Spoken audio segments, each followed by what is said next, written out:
এই বাসটির শেষ গন্তব্য ছিল ভবানীপুর গ্রাম, কিন্তু তার অনেক আগেই যেন ফাঁকা হয়ে গিয়েছিল পুরো বাসের মানুষজন। কেবলমাত্র বাসের এক কোণের সিটে ঘুমন্ত অবস্থায় বসে রয়েছে এক সুদর্শন শহুরে যুবক সুনীল। আজ বাসে একদমই যাত্রী কম ছিল, আর এখন শুধু এই একজনই আছে। কে জানে কোথায় নামবে, সে থেকে ঘুমোচ্ছে। থাক, যতদূর যাবে যাক, আমারই লাভ, ভাড়াটাও বেশি পাবো। ছোটবেলার এক বন্ধু বিজয়ের দুদিন পর বিয়ে, আর সেই উপলক্ষে প্রথম বাস স্টপ আলতাফনগর থেকে বাসে উঠেছিল সুনীল। কিন্তু এরই মাঝে বেশ কয়েকটি স্টপ পেরিয়ে আসার পর চলন্ত বাসের দুলুনিতে হঠাৎই চোখ লেগে যায় তার। আর ঠিক তখনই আকাশে মেঘের তীব্র গর্জনের শব্দে মুহূর্তেই ঘুম ভেঙে যায় সুনীলের। চোখ খুলতেই সে জানালা দিয়ে দেখতে পায় একটি সাইনবোর্ডে বড় করে লেখা অন্তিম পাড়া। আরে ড্রাইভার সাহেব, এ কেমন জায়গা? আমার কেমন অচেনা লাগছে। এতক্ষণে আপনার ঘুম ভেঙেছে? তা কোন জায়গায় নামবেন আপনি? আমি তো পলাশহাট স্টপে নামবো। কি বলেন মশাই, মজা করছেন? পলাশহাটি তো আরো অনেক আগেই পেরিয়ে এসেছি। ড্রাইভারের কথাটি শুনে একদম কালো হয়ে গেল সুনীলের মুখ। অন্যদিকে আকাশের পরিস্থিতিও ভালো নয়। কখন যে ঝমঝম করে বৃষ্টি নামে তা কোনোভাবেই বোঝা যাচ্ছে না। কি বলছেন? এই যে ভারী বিপদে পড়ে গেলাম। তা পলাশহাটির আর কোনো বাস কি এ পথে আসবে? হ্যাঁ, একটা লাস্ট বাস আছে, তবে কখন আসবে তার নির্দিষ্ট কোনো সময় নেই। যাক, তাও তো আসবে একটি বাস। আচ্ছা, আপনি বরং আমাকে এখানেই নামিয়ে দিন, বুঝলেন? এখানে নামবেন? কিন্তু এই গ্রামটা খুব একটা সুবিধাজনক নয়, এখানে নামা ঠিক হবে বলে আমার মনে হচ্ছে না। আরে ড্রাইভার সাহেব, আমি তো গ্রামের ভেতরে যাব না। বাস যতক্ষণ না আসে এখানেই এক সাইডে অপেক্ষা করব। নিন, এবার বাসটা থামান। সুনীলের কথা মতো রাস্তার একপাশে একটি বন্ধ চায়ের দোকানের সামনে বাসটি থামিয়ে তাকে নামিয়ে দিল ড্রাইভার। আর তারপর বাসটি স্টার্ট দিয়ে এক নিমিষেই স্থানটি ছেড়ে চলে গেল। কি নির্জন জায়গা, একটিও মানুষ দেখা যাচ্ছে না। এদিকে আকাশও ডাকছে। হায় ভগবান, তুমি আর এই বিপদের মাঝে বৃষ্টি দিও না। বৃষ্টি না আসার জন্য যতই ভগবানের কাছে আর্জি জানাক না কেন সুনীল, তাতে যে আর কোনো লাভ হবে বলে মনে হয় না। কারণ প্রকৃতির অবস্থা ছিল বেশ খারাপ। ঘন কালো মেঘে ঢেকে গিয়েছিল পুরো আকাশ, আর দূর থেকে ভেসে আসছিল শুধুই কুকুরের তীব্র ডাক। কখন যে বাসটা আসবে? বাসের জন্য অপেক্ষা করতে করতে এবার যেন সুনীলের মনের ভেতরে লুকিয়ে থাকা ভয়টিও ধীরে ধীরে তার সামনে এসে উপস্থিত হতে লাগল।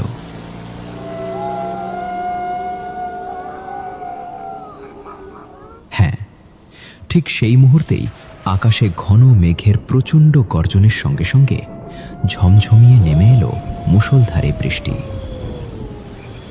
এমন প্রতিকূল পরিস্থিতির মাঝেও হতাশ না হয়ে বাস পাওয়ার আশায় দীর্ঘ 1 থেকে 1.5 ঘন্টা সেই বন্ধ চায়ের দোকানের সামনে দাঁড়িয়ে রইল সুনীল। কিন্তু এরই মধ্যে বৃষ্টি কিছুটা কমে এলেও এখনো কোনো বাসের দেখা না মেলায় তার মনের ভিতরে ক্রমেই জমতে শুরু করল প্রচণ্ড দুশ্চিন্তা আর অস্থিরতা। যা বৃষ্টি নামলো, এরপরে আর বাস আসবে বলে তো মনে হচ্ছে না। রাতও অনেক হয়ে গিয়েছে। এমন অবস্থায় এখানে দাঁড়িয়ে থাকাটাও ঠিক নিরাপদ মনে হচ্ছে না। দেখি গ্রামের ভিতরে গিয়ে কোথাও কোনো আশ্রয় পাওয়া যায় কিনা। এরপর আর এক মুহূর্ত দেরি না করে চায়ের দোকান থেকে বেরিয়ে কাদামাখা নির্জন গ্রামের পথ দিয়ে এগিয়ে চলতে শুরু করল সুনীল। চারপাশে যতদূর চোখ যায় কোথাও একটি কুকুরেরও দেখা নেই। নিস্তব্ধ সেই পরিবেশে কেবল দূর থেকে ভেসে আসছে পেঁচার ডাক। কি নিরিবিলি জায়গা রে বাবা! আশেপাশে গাছপালা আর জঙ্গল ছাড়া তো কিছুই নজরে পড়ছে না। এত গভীর রাতে ঘন জঙ্গলের মাঝে সরু একটি রাস্তা। বিষয়টা যেন সত্যি ছিল ভয় ধরিয়ে দেওয়ার মতো। তবুও সাহস জুগিয়ে সামনে এগিয়ে যেতে লাগলো সুনীল। কিন্তু ঠিক সেই মুহূর্তেই হঠাৎ জঙ্গলের বাম পাশের দিকে গিয়ে আটকে গেল সুনীলের চোখ। আর সে যে দৃশ্যটি দেখতে পেল তা ছিল একেবারেই অস্বাভাবিক। মুহূর্তের মধ্যেই জঙ্গলের ভেতর দিয়ে দৌড়ে চলে গেল যেন একটি বিশাল ছায়া। তবে ছায়াটি এতটাই দ্রুত ছিল যে সুনীল বুঝতেই পারল না আসলে কি জিনিস ছিল সেটি। হায় ভগবান, ওটা কি ছিল? কোনো জন্তু জানোয়ার ছিল না তো, নাকি অন্য কিছু? কি লাল টকটকে চোখ ছিল! না না, আর দেরি করলে হবে না, আমাকে জলদি কোনো আশ্রয়ের জায়গা খুঁজে বের করতে হবে। এটি বলে আরো দ্রুত বেগে হাঁটতে শুরু করলো সুনীল। কিন্তু শহুরে মানুষ হওয়ায় ভূতের ভয়টা এখনো আসেনি তার মনে। এমন করেই আরো 10 থেকে 15 মিনিট হেঁটে চলল সে। তবে এবার যে ঘটনাটি তার চোখের সামনে আবির্ভূত হলো তাতে যেন শরীরের সমস্ত রক্ত জমাট বেঁধে যাওয়ার জোগাড় সুনীলের। রাস্তার এক পাশে দেখা যাচ্ছিল একটি পুরনো শ্মশান, আর ঠিক তার মাঝখানে একাই জ্বলে উঠছিল একটি চিতা। কিছুক্ষণ পর নিমেষেই নিভে গিয়ে আবারও একা একাই জ্বলে উঠছিল সেই অদ্ভুত চিতাটি। কি সব দেখছি আমি? না না, এখানে নিশ্চয়ই কোনো গন্ডগোল আছে, আমাকে জলদি এখান থেকে পালাতে হবে। তারপর আর এক মুহূর্ত সময় নষ্ট না করে শ্মশানটির সামনে থেকে চোখ বন্ধ করে এক দৌড় দিল সুনীল।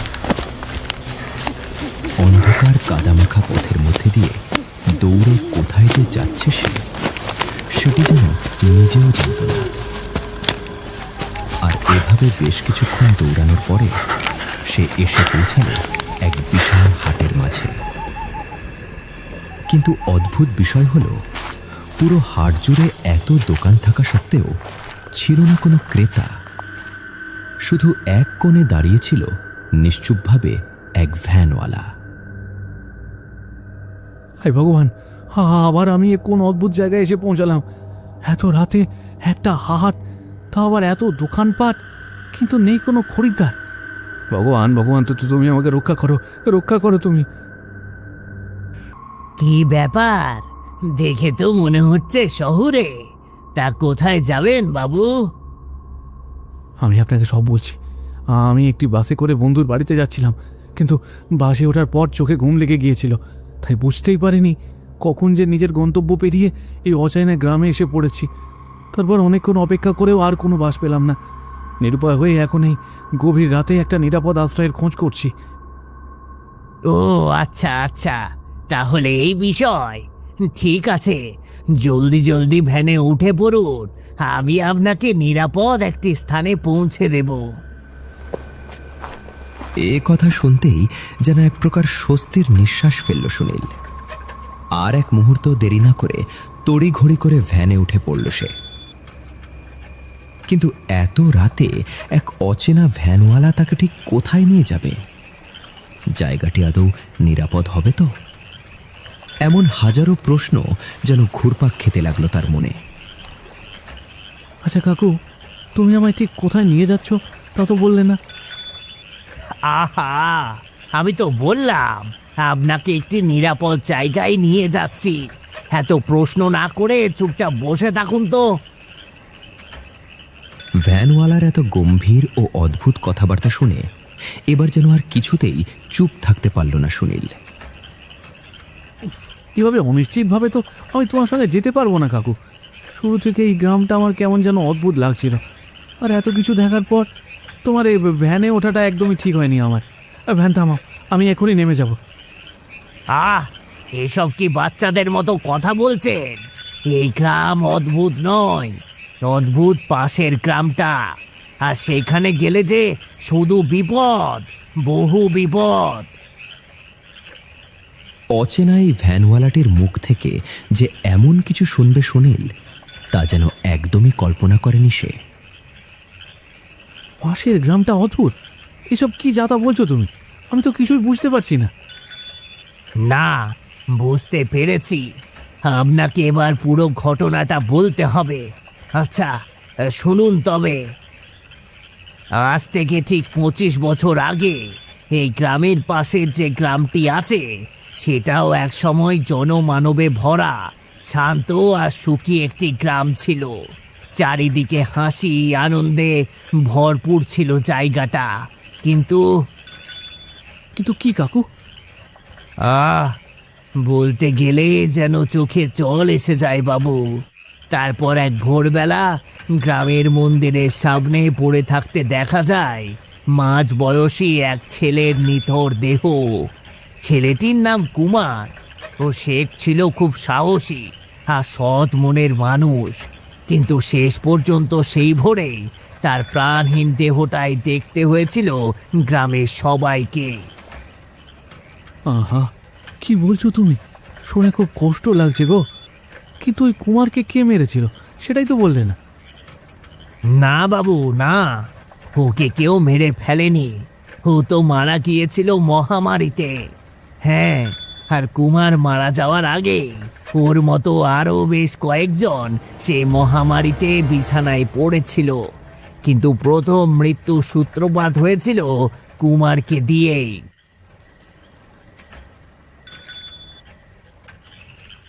মহামারী নামটা শুনতেই যেন বুকের ভেতরটা ধক করে উঠল সুনীলের। কি সাংঘাতিক এক রোগ, যেটা শেষমেশ প্রাণটাই কেড়ে নিল কুমারের। কি বলছো তুমি? একটা রোগের কারণে ছেলেটা অকালে মৃত্যুবরণ করলো? গ্রামে কি কোনো ভালো চিকিৎসা ব্যবস্থা ছিল না? কি বললেন চিকিৎসা? সেটি যেন কেবলমাত্র স্বপ্ন ছিল। কারণ সে সময়ে চিকিৎসার জন্য ভালো ডাক্তার পর্যন্ত ছিল না এই গ্রামে। দূর শহরে চলে যেতে হতো একটু সাধারণ জ্বরের ওষুধ নিতে হলেও। আহারে, এ তো ভারী কষ্টজনক কথা। কিন্তু তারপর কি হলো? সুনীলের এবারের প্রশ্নটি শুনে যেন এক প্রকার শোকে ডুবে যায় ভ্যানওয়ালাটি।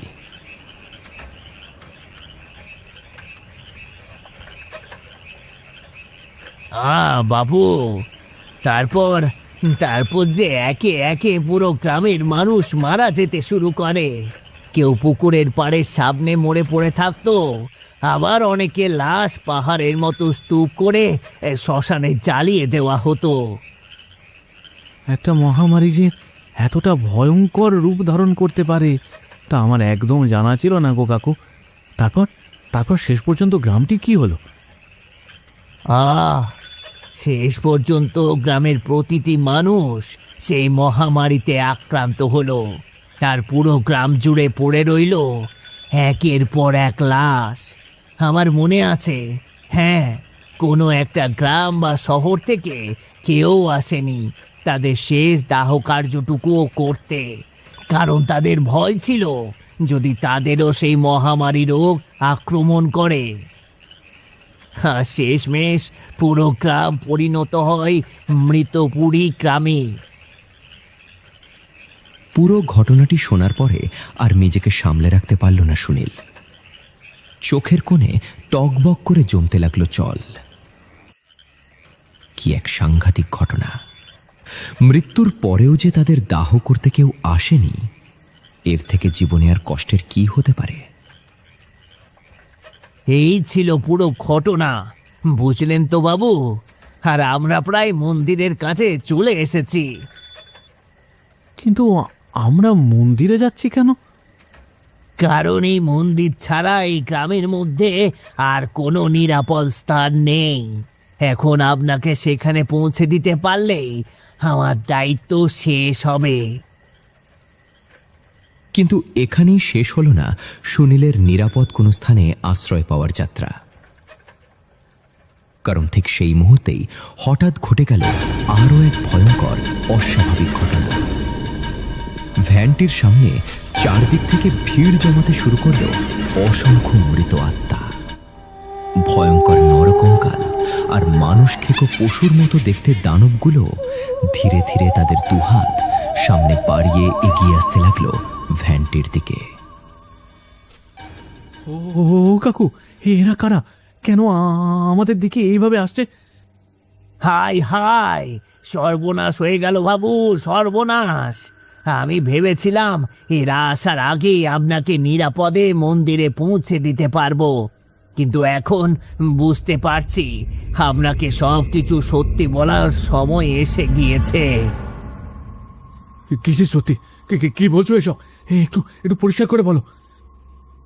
সামনে যাদের দেখছেন তারা সকলে সেই মহামারীতে মারা যাওয়া মৃত আত্মাদের দল। আর সবচেয়ে বড় বিষয়, আমি আপনার থেকে একটা কথা লুকিয়েছি। আপনি ভয় পেয়ে যাবেন এই কারণে। এই পুরো গ্রামটাই আসলে সেই মৃতপুরী গ্রাম, আর এদের মধ্যে আমিও একজন। হ্যাঁ বাবু, হ্যাঁ, আমিও সেই মহামারীতে মারা গিয়েছিলাম। ভ্যানওয়ালার মুখে এসব কথা শুনে যেন এক মুহূর্তেই শ্বাস বন্ধ হয়ে যাওয়ার জোগাড় হলো সুনীলের। কিন্তু ভ্যানওয়ালা যে সত্যিই বলছিল সেটি যেন তার এক নিমিষেই পরিবর্তন হওয়া বিকৃত চেহারা আর রক্তলাল চোখ দেখলেই বোঝা যায়। আর সেই সঙ্গে ভয়ঙ্কর আওয়াজ করতে করতে বাকি মৃত আত্মা, নরকঙ্কাল ও পশু দাবানো যেন একদম কাছাকাছি চলে এলো তাদের। হায় ভগবান, আমাকে তুমি কোন বিপদে ফেললে? এবার যে আমার বাঁচার আর কোনো উপায় নেই। ভয় পেও না, আমি এদের মতো নই। আমি তোমাকে বাঁচাবো। কি বললি? তুই একে বাঁচাবি? তুই জানিস না এই মৃত্যুপুরীতে জীবিতদের আসা নিষেধ, তারপরও তুই একে নিয়ে এসেছিস। না, আমি থাকতে তোরা একে মারতে পারবি না। বাবু, আমি এদেরকে দেখছি। আপনি জলদি যান, সামনেই মন্দির। সেখানে একবার পৌঁছতে পারলে এরা আর আপনাকে আক্রমণ করতে পারবে না। দাঁড়িয়ে থাকবেন না বাবু, দাঁড়িয়ে থাকবেন না। জলদি যান এখান থেকে, জলদি জলদি যান। এরপর সকল মৃত আত্মা ও পশু দানবগুলো ঘিরে ধরতে শুরু করলো মৃত ভ্যানওয়ালাটিকে, যেন সুনীলকে বাঁচাতে না পারে সে। আর এই সুযোগে চোখ বন্ধ করে পাগলের মতো সেখান থেকে দৌড়াতে শুরু করলো সুনীল। সঙ্গে সঙ্গে বাকি কঙ্কালগুলো ভয়ঙ্কর গর্জন করতে করতে পিছু নিতে লাগলো তার। কিন্তু সুনীলের প্রাণপণ চেষ্টায় অবশেষে মন্দিরের ভিতরে পৌঁছে যায় সে, এবং হিংস্র পশুর মতো মন্দিরের চারপাশে কঙ্কালগুলো ভয়ঙ্করভাবে গর্জন করতে শুরু করে। সুনীলের শরীরের সমস্ত হাড় হাড্ডি চিবিয়ে খাওয়ার জন্য।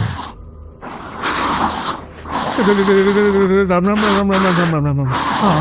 আমি আর এইসব সহ্য করতে পারছি না, পারছি না সহ্য করতে। এসব দৃশ্য দেখে আর নিজের শরীরের ভারসাম্য ধরে রাখতে পারল না সুনীল। এক নিমিষেই মাথা ঘুরে পড়ে গেল সে সেই বিশাল মন্দিরের মেঝেতে। পরবর্তীতে জানা যায়, ভোরের আলো ফুটতেই সুরক্ষিতভাবে সেই মৃতপুরী গ্রাম থেকে নিজ শহরে ফিরে যেতে পেরেছিল সুনীল। আর স্বর্গবাসী মৃত ভ্যানওয়ালার প্রতি তার ছিল অসীম কৃতজ্ঞতা। কারণ এই অতিমাত্রায় ভয়ঙ্কর রাত ও মৃতপুরীর অন্ধকারের মধ্যেও তার জীবনের একমাত্র রক্ষাকর্তা ছিল সেই ভ্যানওয়ালা, যার আত্মার প্রতি সুনীলের হৃদয় থেকে শ্রদ্ধা ও ভালোবাসা চিরদিন অটুট থাকবে।